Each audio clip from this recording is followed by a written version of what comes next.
Sprouting your own superfoods is healthy for you and for the planet. Do you realize what a low carbon footprint that is? That you're able to do your own indoor gardening all winter long? Now just think about one fact. It takes a whole acre of land to produce 40 pounds of animal flesh. Now that's not very earth-friendly. And what are they feeding these animals? Everything is grown with pesticides, herbicides, and fertilizers. And the methane gas emissions from all the manure contributes to global warming. And just think about all the water that's needed for those animals. And the runoff finds its way right into the ocean and destroys our coral reefs. Sprouting. It's the biggest nutritional bang for the buck and the lowest carbon footprint ever. So talk about going green. Come and join me in the kitchen and let's get sprouting. Sprouts are nature's superfoods. When seeds are germinated, they have more enzymes and vitamins than anything you could ever harvest from the mature plant. And the nutrients are bioavailable, which means it's easier for your body to absorb and utilize them. Proteins break down into amino acids, carbohydrates become simple sugars, and fats become essential fatty acids. So here's how to sprout your own superfoods step by step.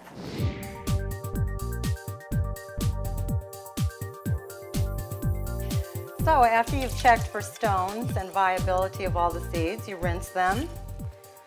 And then you're ready to soak them for the allotted time for each seed. Now these are lentils, so they're going to take about 8 hours or overnight. And you just want to set them aside. And then in the morning, we'll check them out and rinse them over again. You want to make sure you're using purified water. And we're going to rinse them a few times. This happens to be an RO filter. And then you want to make sure that there's nothing floating to the top, anything that's not viable and not going to sprout for you. You want to make sure that you take that out. And then it's this simple. They just go right into the sprout bag, just like that. Now what you're going to do is, you're going to hang them up so they can drain.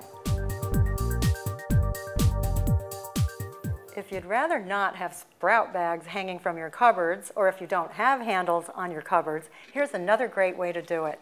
You just take a plastic container, a pitcher like this, and hang them right inside. So 2 or 3 times around, and then just tie it up. So as you can see, they'll be draining right there in the pitcher. If it's very dry in your kitchen, you can just put a cover on it and that will retain some of the moisture. So if you're going to be gone all day, you just need to water it in the morning and it'll be good to go until you get home from work. This is also a great way to travel.